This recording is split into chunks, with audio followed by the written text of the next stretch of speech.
t'adorerai toujours. Oui, je t'adorerai éternellement, car tu es vraiment ici avec nous. Nous devons absolument bouger et avancer sans tarder. Je t'adorerai, oui, je t'adorerai de tout mon cœur sans fin. Je t'adorerai, je t'adorerai. Tu es ici. Gloire à Dieu, soyez les bienvenus. Au nom de Jésus-Christ, à votre radio, La Voix de la Vérité, Canada, la station qui loue Jésus-Christ. Et pour nous, c'est une immense joie d'être à nouveau ici pour partager la parole de Dieu avec vous. Eh bien, commençons cette heure de rassemblement en rendant humblement grâce à notre Seigneur Jésus-Christ pour toute sa grande bonté et son infinie miséricorde. Nous te prions, Pierre Céleste, que toi, mon Dieu, tu parles à cette heure dans ce précieux message que tu apportes, mon Dieu béni, afin que beaucoup soient bénis, Seigneur, pour ton honneur et ta gloire, au nom puissant de Jésus. Au nom de Jésus. Amen.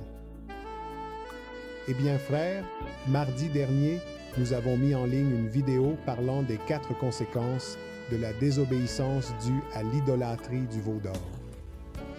Et nous allons continuer avec la deuxième partie car suite aux conséquences qui se sont produites, si vous regardez la vidéo précédente, vous pouvez la voir. Elle est là sur YouTube, sur Facebook, sur Instagram, sur TikTok. La dernière des requêtes a beaucoup affecté Moïse car nous avons dit que le Seigneur était, merci, comme cet homme amoureux, mais blessé à cause de ce qu'avait commis le peuple d'Israël. Alors, la dernière chose fut que le Seigneur lui dit que l'ange irait devant eux, mais que lui-même n'irait plus avec eux pour les guider vers la terre promise, car s'il continuait à être avec eux, il pourrait les consumer, les détruire ou les tuer à cause de sa sainteté, parce que la sainteté n'a pas de communion avec le péché. Mais nous allions déjà entrer dans la dernière partie, et cela ne sera pas très long. Il s'agit du fait que Moïse, lorsqu'il entend cette parole du Seigneur, lui fait une demande d'amour. Et cela, frère, arrive parce que justement le jour du mariage, la bien-aimée Israël était en adultère avec l'adoration du veau d'or. Alors là, nous avons vu que Dieu informe Moïse qu'il va quand même leur donner la terre promise, mais qu'il n'ira plus avec eux. Moïse n'est pas vraiment disposé à accepter cette dernière conséquence et il semble refuser d'avancer vers la conquête. Et il supplie, il fait la demande au Seigneur d'aller avec eux. Alors, remarquons ici, frères, que comment cela se passe-t-il ici que Moïse n'accepte pas et ne veut pas y aller si Dieu ne va pas avec lui? Quelque chose de similaire me rappelle un événement semblable qui s'est produit dans Jean chapitre 6. Si vous avez votre Bible, vous pouvez le lire. Et lorsque nous lisons le verset où le Seigneur Jésus-Christ dans Jean chapitre 6, au verset 64, et nous commençons à lire là où il est dit « Mais il y en a parmi vous qui ne croient pas, car Jésus savait dès le commencement qui étaient ceux qui ne croyaient pas et qui allaient le livrer. » Et il dit, « C'est pourquoi je vous ai dit que personne ne peut venir à moi si cela ne lui est pas donné par le Père. » Et l'Écriture dit au verset 66, « Dès ce moment, beaucoup de ses disciples se retirèrent et ne marchaient plus avec lui. » Regardez ce qui se passe ici. Alors Jésus dit aux 12, « Voulez-vous aussi vous en aller? » C'est la question qu'il leur pose. Mais il y en eut un. Simon-Pierre répondit. Il lui répond par une autre question. « Et vers qui irions-nous? Tu as les paroles de la vie éternelle. Et nous, nous avons cru et nous savons que tu es le Christ, le Fils de Dieu. » Eh bien, remarquez de la même manière, je peux aussi voir qu'ici l'apôtre Pierre lui demande « Où irons-nous? Qui va nous aider? Qui va nous guider vers l'éternité? » Personne d'autre que toi, et c'est la même condition dans laquelle se trouve Moïse. Et il lui dit, « Non, si tu ne viens pas avec nous, nous nous arrêterons ici. Du moins, moi, je m'arrête ici. Je ne peux pas avancer si tu n'es pas avec moi. » La réponse de Dieu, frère, dans Exode 33, 14, lorsque le Seigneur voit cette demande d'amour, il dit immédiatement à Moïse, ma présence ira avec toi. » Maintenant, voyant cela, Moïse lui fait une autre demande. Et la demande qu'il lui fait, c'est de lui permettre de voir sa gloire. Dieu lui promet de lui montrer sa gloire, mais lui dit, « Mais tu ne pourras pas voir mon visage. » Quelque chose d'extraordinaire s'est passé là, parce que lorsque nous lisons le récit, il lui dit au verset 19, au verset 18, il dit, « Alors, je t'en prie, fais-moi voir ta gloire. » Et le Seigneur lui répondit, « Je ferai passer toute ma bonté devant toi, et je proclamerai le nom devant toi, et j'aurai miséricorde de qui j'aurai miséricorde, et je serai clément. » Maintenant, il y a quelque chose ici, frère, parce que c'est extraordinaire, comme je l'ai dit, car le Seigneur va lui montrer son dos. Alors, c'est quelque chose de très important parce que Moïse fait la demande à Dieu de voir sa gloire. Dieu promet de lui montrer sa gloire, mais pas son visage. Et cette expérience glorieuse sera accompagnée de quelque chose d'extraordinaire. Et c'est que Moïse va voir le dos de Dieu.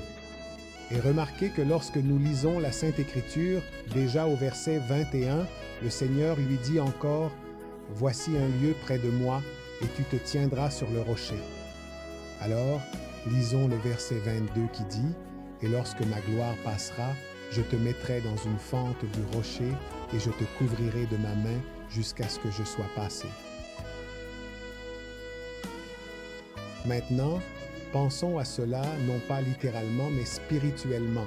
Celui qui suit une autre personne qui marche devant lui voit son dos, et selon les rabbins juifs, voir le dos signifie montrer le chemin, cela indique diriger ou guider une autre personne.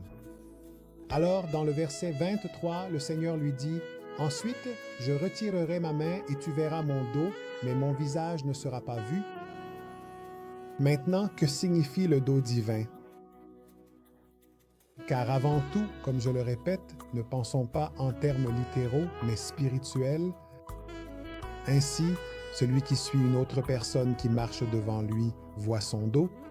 Nous avons donc vu qu'il s'agit d'une interprétation rabbinique, ce que les Juifs croient à propos de ce que sont, pourquoi signifient les dos de Dieu. C'est montrer le chemin, indiquer la direction, guider une autre personne.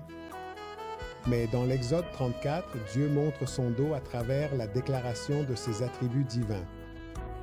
Et cette proclamation que nous allons voir, frères, est tellement fondamentale pour apaiser la colère divine au temps du péché du peuple hébreu. Rappelons-nous ce qu'il lui a dit, « L'ange ira devant toi, mais moi, je n'irai pas, de peur que je ne vous consume en chemin, que je ne vous détruise sur la route. » Alors il savait, il disait, « Si ma sainteté peut les tuer, un peuple à la nuque raide. » Mais au chapitre 34, Dieu va montrer quelque chose de magnifique à Moïse. Il va lui donner une proclamation et c'est Dieu lui-même qui va la donner à Moïse, car le dos divin est une déclaration des attributs divins. Premièrement. Deuxièmement, elle est enseignée par Dieu lui-même à Moïse.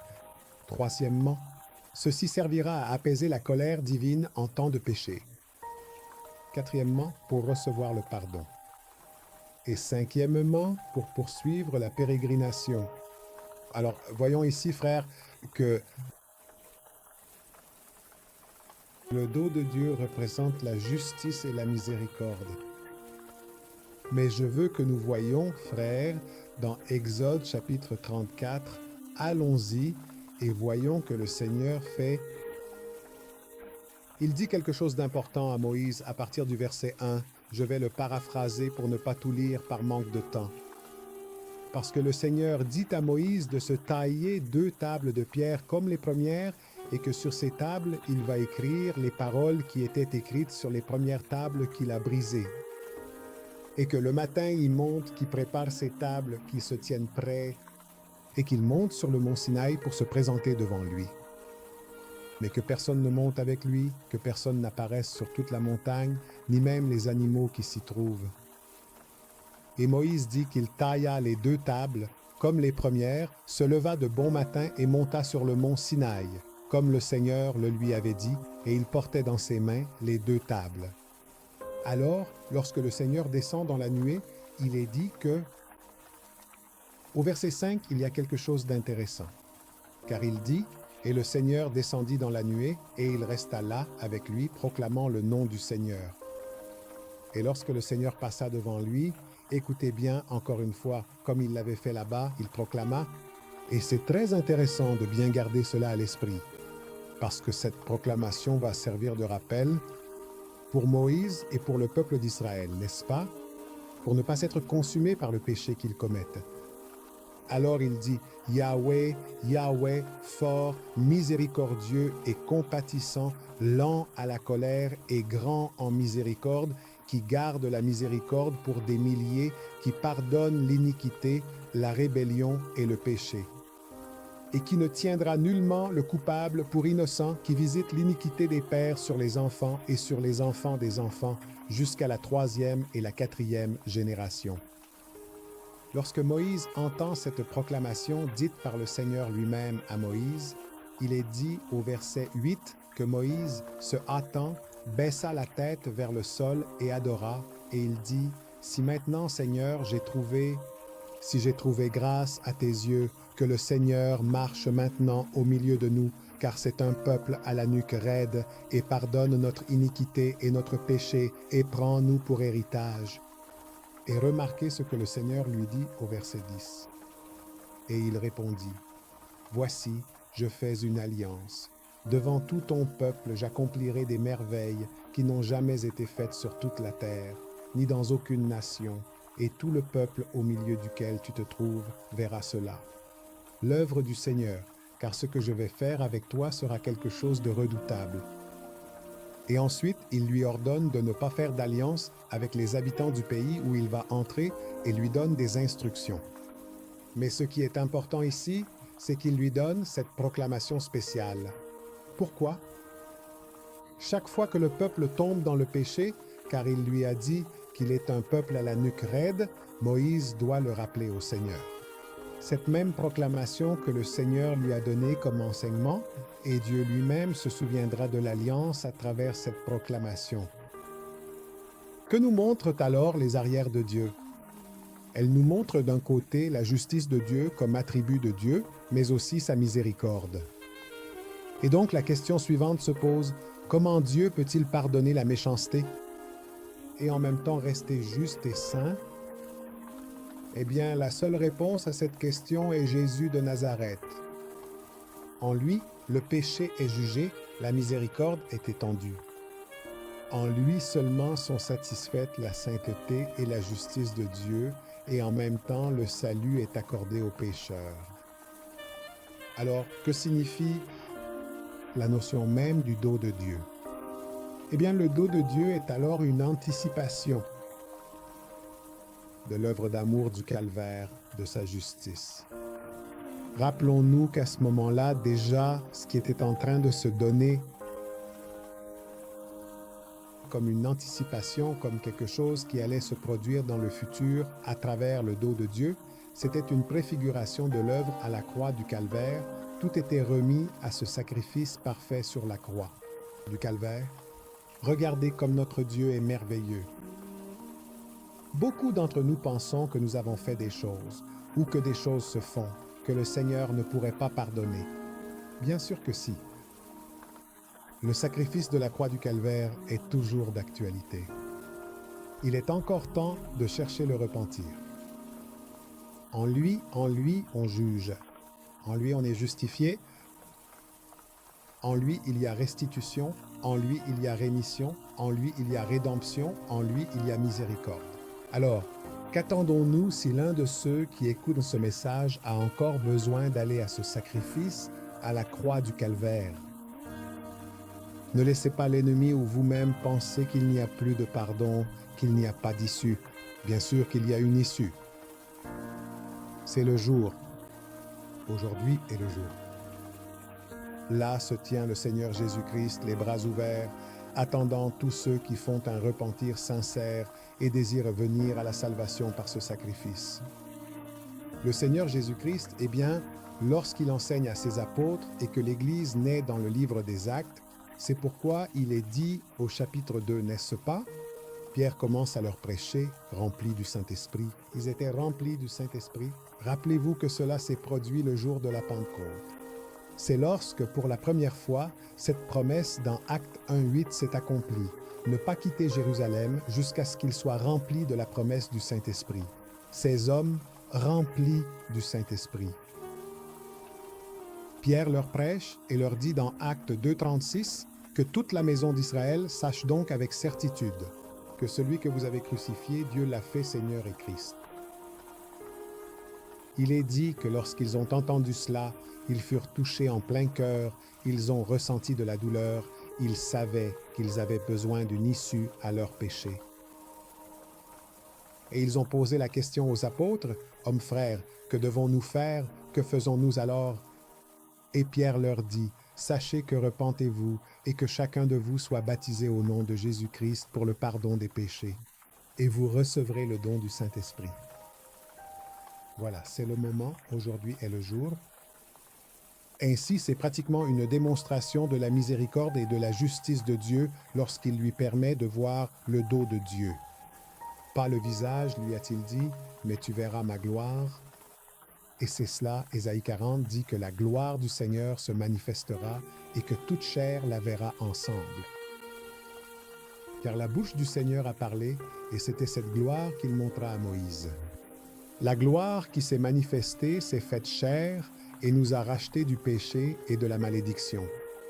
Que la paix du Christ soit avec vous tous et passez une excellente journée.